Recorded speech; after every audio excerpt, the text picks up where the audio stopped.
বন্ধুরা, আজকে আমি রায়তা বানাচ্ছি। রায়তা বানানোর জন্য আমি কুচি করে ধনেপাতা কেটেছি, পেঁয়াজ কুচি করে কেটেছি, কাঁচা লঙ্কা কুচি করে কেটেছি, শসাকে কুচি করে কেটেছি।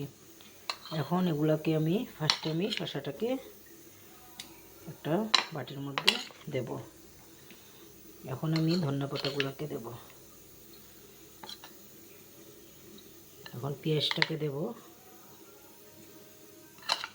দিয়ে ওইটার মধ্যে কাঁচা লঙ্কা কুচানোটাও মিক্স করব। করে ওইটার মধ্যে আমি দই দেব। দই দিয়ে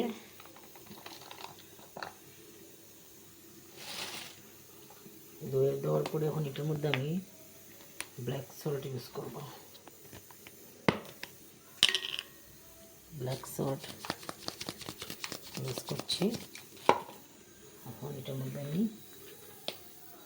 লবণ ইউজ করব অল্প করে, আপনাদের পরিমাণ মতো আপনারা দেবেন।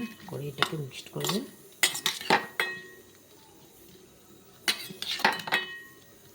এখন এটা রায়তা হয়ে গেছে বানানো।